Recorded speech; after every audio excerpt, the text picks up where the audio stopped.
Welcome back to Major Intonio's presentation of The Life of the Emperor Francis Joseph by Francis Gribble. Chapter 3. The Habsburgs can be traced back to the 7th century before we lose them in the crowd of common men.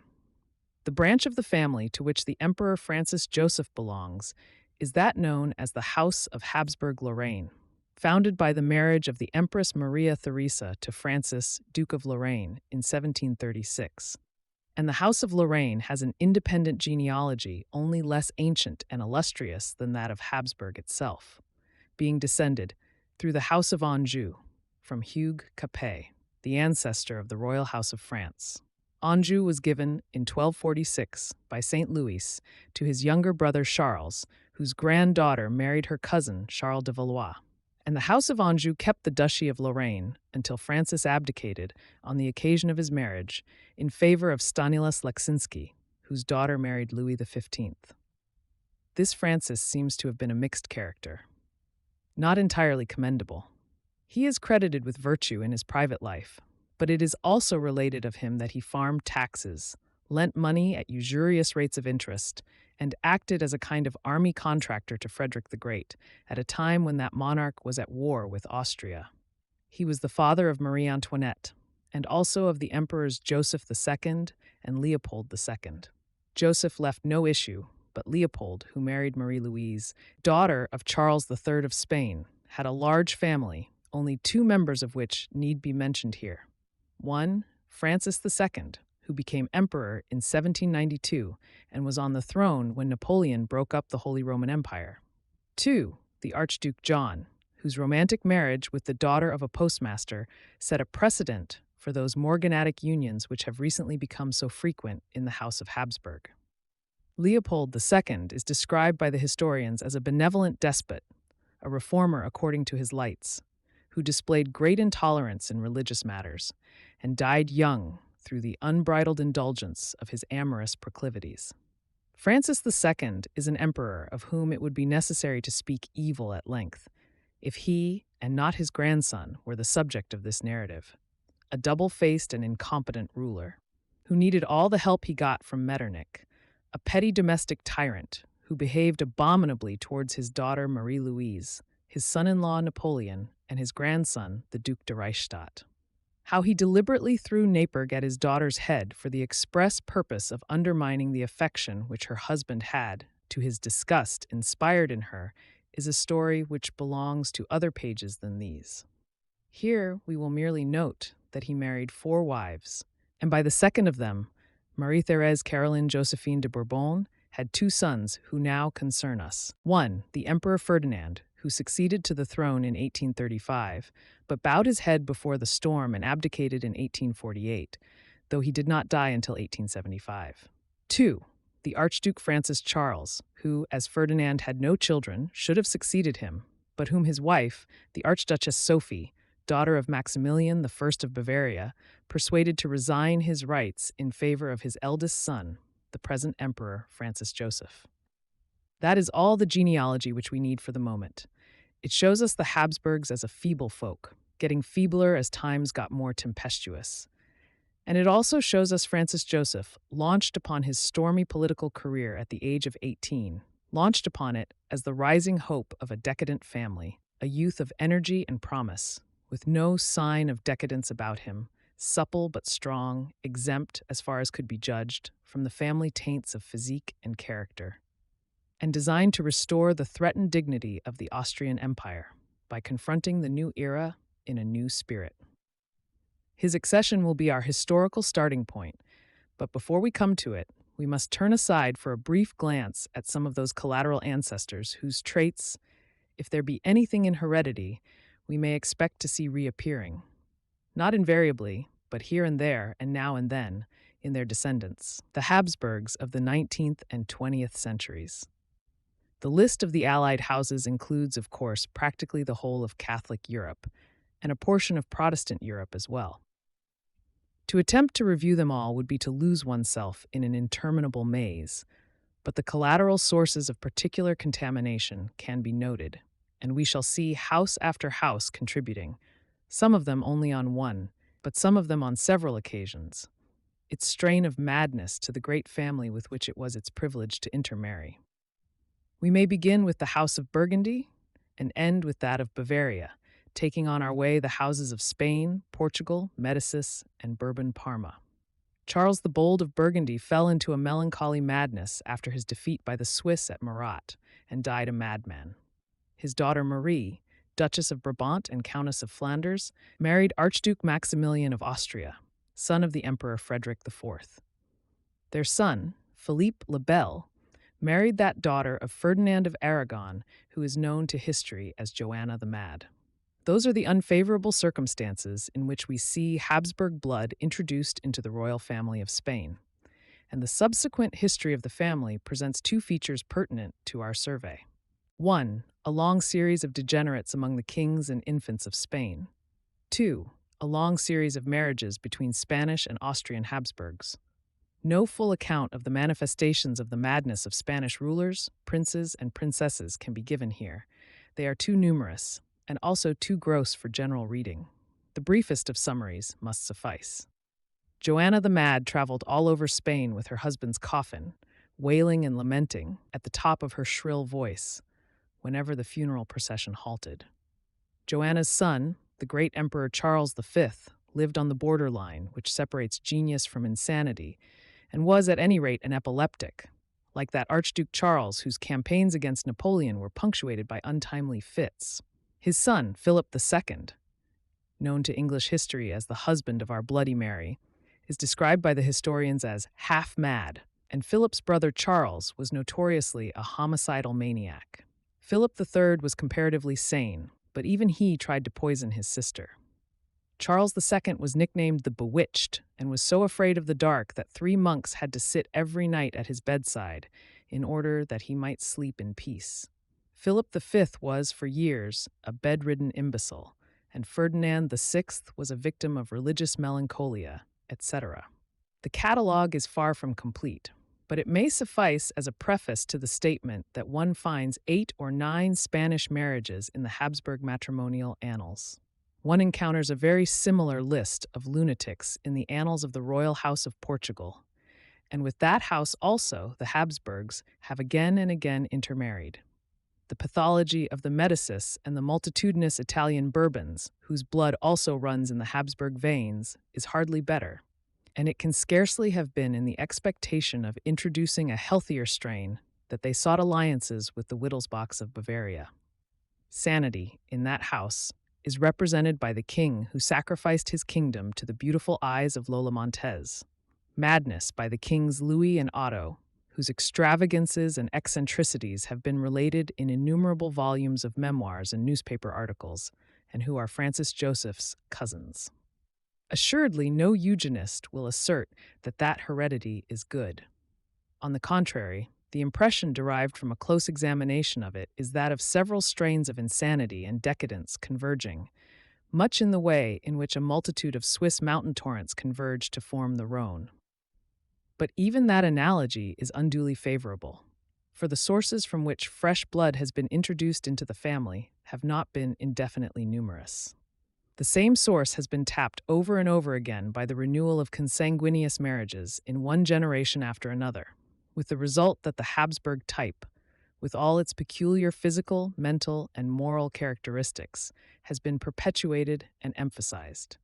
The physical characteristics were long ago recognized by the family itself with pride, and by outsiders with a curious wonder akin to envy and admiration. Napoleon so remarked it at the time of his betrothal to Marie-Louise, as Monsieur Frédéric Masson relates. When, Monsieur Masson writes, Lejeune, who had just arrived from Vienna, showed him a sketch of the Archduchess which he had made at the theater. "Ah!" he exclaimed in delight. "I see she has the Austrian lip." Unquote. In Brantôme, again, we find a much earlier reference to the feature. He tells us how Eleanor of Austria, the wife of Francis I of France, examined the sculptured tombs of her ancestors at Dijon, and he proceeds, quote, "Some of the bodies were in so good a state of preservation that she could distinguish many of their features, and, among other things, the shapes of their mouths. Whereupon she suddenly exclaimed, 'Ah, I always thought we got our mouths from our Austrian ancestors. but I now see that we get them from Marie of Burgundy and the other Burgundians. If ever I see my brother the Emperor, I will tell him so. Indeed, I think I will write to him on the subject." The lady who informed me of this told me that the Queen spoke as one who took pride in the characteristic, wherein she was quite right. Unquote.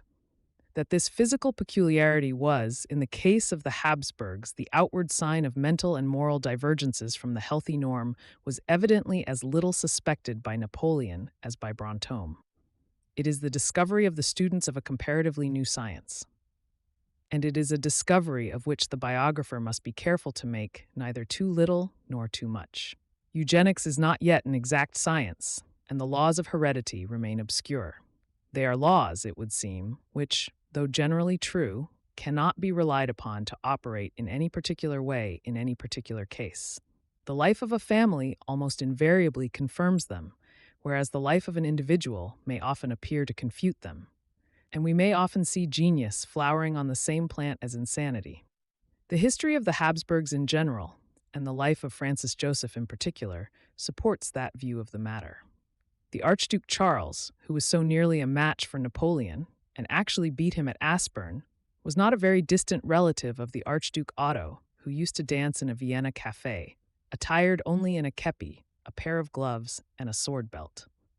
The Archduchess Christina, who proved such an admirable mother to the little King of Spain, though she has transmitted a double portion of the Habsburg jaw to him, was no less a Habsburg than the princess who so signally and so publicly failed to find happiness in the love of Signor Toselli, and so on and so forth. For the contrasts of the kind to which one could point are endless. One is left with the impression that the family, taken as a family, is mad, but that certain isolated members of it have been as sane as the rest of us, and abler than the majority. And one needs the impression before one can justly appreciate the drama of Francis Joseph's life. He has stood before Europe for more than 60 years as the picked champion of the Habsburgs, picked not only for his ability, but also for his strength of character and conciliatory tact.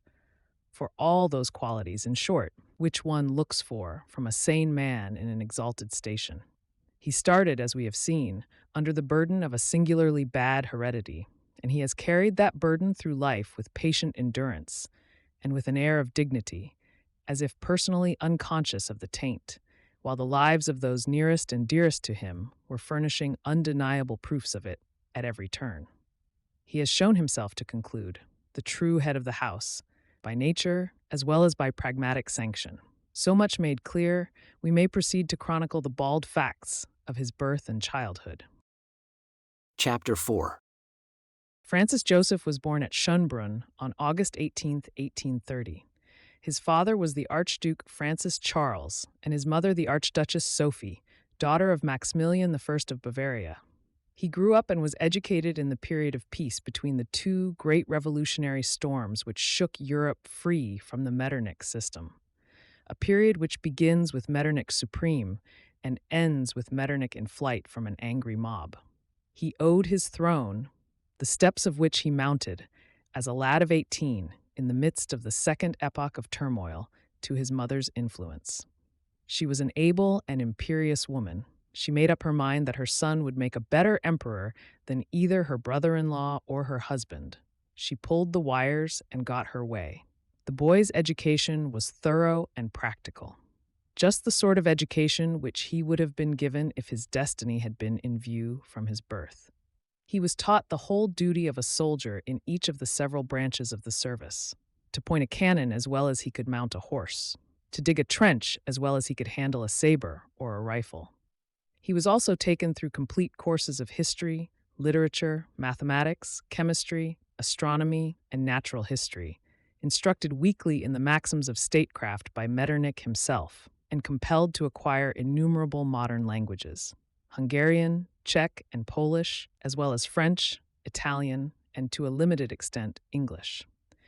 It was an intellectual preparation which might easily have addled his brain, and does appear to have made him prematurely serious.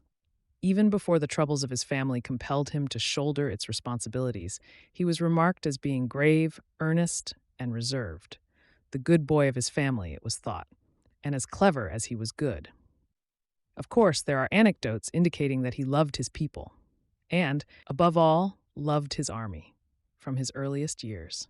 The most famous of them shows him to us, moved to pity by the sight of a sentry sweltering in the August sun, stealing up behind him and dropping a small coin into his cartridge box, to the delight and admiration of his aged grandfather. A subject picture by Krehuber keeps the memory of that incident alive. "Poor man, but now he is not a poor man any longer," he is said to have said, jumping about with joy at the thought that he had made someone happy. Very likely it is true. Very likely it is also true that he, who was soon to be one of the best horsemen in his dominions, began life with a horror of horses. Those about him knew what sort of a man they wanted him to be, and did their best to make him such a man. There was a regular Habsburg system of education, though not all the Habsburgs have done credit to it. The great Maria Theresa had laid it down that they must not be coddled or spoiled. And the Emperor Joseph had expressed similar sentiments in emphatic language. Quote, "It may be enough for one of my subjects to say that, whereas his son will be of service to the state if he is well educated, the neglect to educate him does not matter, as he will have no public functions to perform." The case of an archduke, a possible heir to the throne, is very different. The most important of all public functions, the government of the state, is absolutely incumbent on him. The question, therefore, whether he is or is not well educated, is one which it should be impossible to raise. He must be well educated, for there is no branch of the administration in which he might not do infinite harm if he had not the necessary knowledge to cope with his task, and were unprovided with fixed principles of conduct. Unquote. It is a prescription as admirable as any to be found in the copybook, though the rigid application of it has not prevented a good many Habsburgs from turning out, from the Habsburg point of view, badly. It is a call to every Habsburg in turn to be a Habsburg, in the sense in which George III's mother appealed to him to be a king. And it rests upon a conception of the House of Habsburg as a house specially and divinely called into being in order to practice the art of government in Central Europe. One may almost say that it assumes a caste of anointed rulers, differing from their subjects as angels differ from the children of men. But it stops short of the corollary that rulers are born, not made. It lays down, rather, that the caste, in order to retain and exalt its qualities as a caste, must always be specializing from infancy to age. In that way, and in that way alone, its members might dispense with genius. On the whole, they have had to dispense with it. Their figures do not tower above the figures of their ministers, like those of Alexander I of Russia and Frederick the Great of Prussia. Metternich is not the only Austrian minister who has been infinitely greater than any of the emperors whom he served.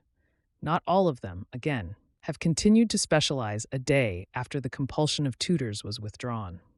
A great many of them, on the contrary, a constantly increasing number of them in these latter times, have openly revolted against every restriction which made the caste characteristic. But the caste has continued, buttressed by the system, an object of regard and almost of veneration, thanks to certain model Habsburgs who have consented to the restrictions and profited by them.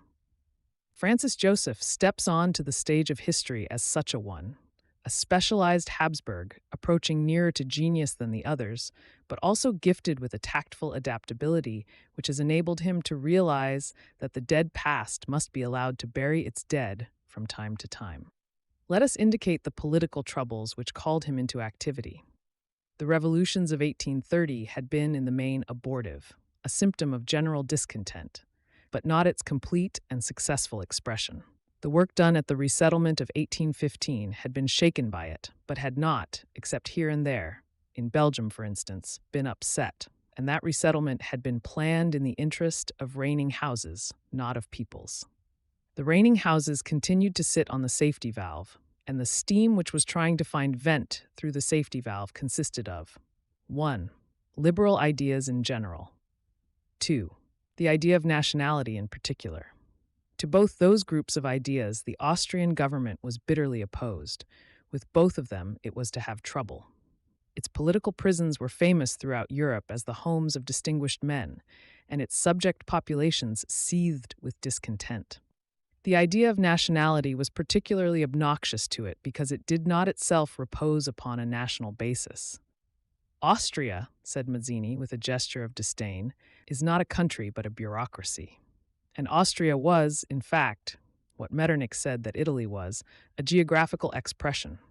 It simply comprised the possessions of the House of Habsburg, which had for generations added field to field by means of prosperous marriages or accepted territory as the recompense of services rendered in war. The Emperor of Austria was also King of Hungary, King of Lombardy, King of Bohemia, etc., etc., the head, as it were, of an ancient firm formed to carry on the general purposes of government in Central Europe, and regarding men and women merely as material to be governed. The system had its advantages. It kept the peace provisionally in what might otherwise have been one of the cockpits of Europe. That was what the French diplomatist meant when he said that if the Austrian Empire had not existed, it would have been necessary to invent it. But it was not popular, and it tended to make every Austrian statesman a policeman at heart. Even Metternich was a policeman at heart, a policeman of genius, a policeman of wide culture and charming manners, but still a policeman. He and his subordinates simply could not understand that people of other races might object to being policed by Germans. The Germans, they considered, were the best policemen in the world. And that should be an end of the matter. Count Hübner, a most intelligent Austrian, threw up his hands in amazement at the obstinate prevalence of the contrary opinion. Today, we find him writing in his diary, "The magic word which moves the masses, not the proletariat, but the intelligent public, is nationality. Germans, Italians, Poles, Magyars, Slavs. It is a formula capable of throwing the universe off its hinges, the lever which Archimedes sought in vain. The ringleaders have discovered it. With this lever they have, in the course of a few days, upset the old social system and dazzled the eyes of the purblind with the deceptive promise of the perpetual happiness of the human race." Unquote. The peoples of Central Europe, in Hübner's opinion, should have been as proud of their subjection to the House of Habsburg as the domestic servants whom Thackeray met on the top of the coach were of their position as the flunkies of the Duke of Richmond. Italian national aspirations, in particular, seemed to him merely comical. He derided the Italians as mongrels, a medley of Gauls, Celts, Goths, Germans, Greeks, Normans, and Arabs. He recalled the internecine strife which had raged among their republics in the Middle Ages. He comforted himself with the reflection that they spoke different dialects in different parts of the peninsula, and he concluded, "I cannot believe in a united Italy." Yet Italy was being united, and the Austrian Empire was apparently crumbling into its component parts at the moment when he wrote in July 1848. Already, from the beginning of that year, anxiety had been widespread, and in February, events in France had given a signal of unmistakable significance. "If Guizot falls," Mélanie Metternich exclaimed, "then we are all lost." Guizot did fall, and Louis-Philippe fell with him. The news reached Vienna, and it seemed as if Austria was in the melting pot, though the trouble began not in Vienna, but at Milan, where an archduke reigned as viceroy, and that sturdy octogenarian Radetzky commanded the army of occupation. Charles Albert, King of Sardinia, the great-grandfather of the present King of Italy, had promised to be the Sword of Italy on one condition. He would not collaborate with mere conspirators, but if there were an insurrection, he would march to the aid of the insurgents. His terms were accepted, and there was a riot which became a revolution, though in its inception it presented some of the distinguishing characteristics of comic opera. The revolutionists began by decreeing that as the Austrian government depended largely for its revenues on the tobacco monopoly, no one in Italy should smoke. Austrian soldiers retorted by swaggering through the streets of Milan, smoking several cigars at once.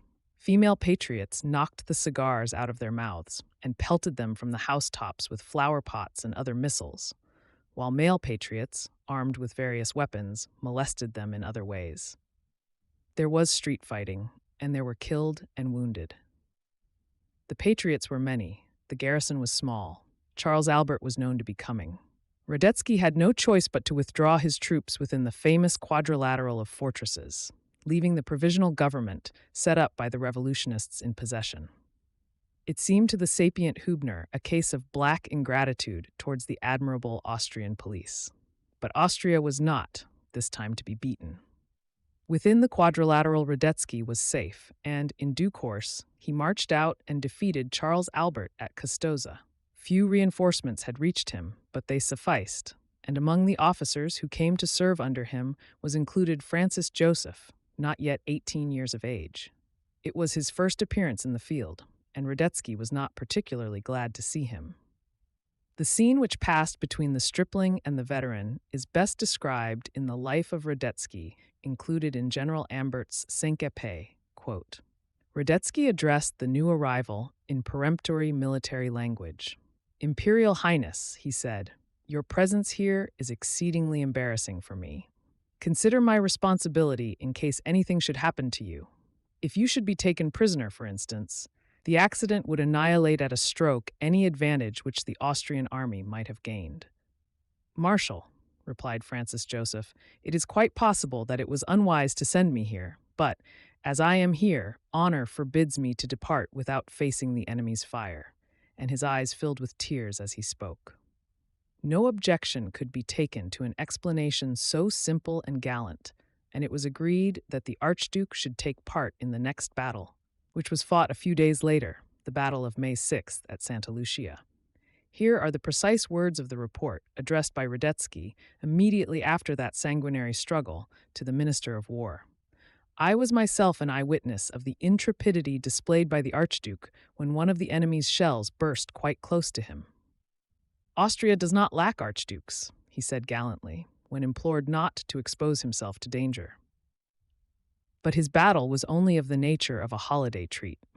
He was still in statu pupillari, occupied with the severe studies by which he was preparing himself for his great role, and when he had done enough for honor, he returned to them.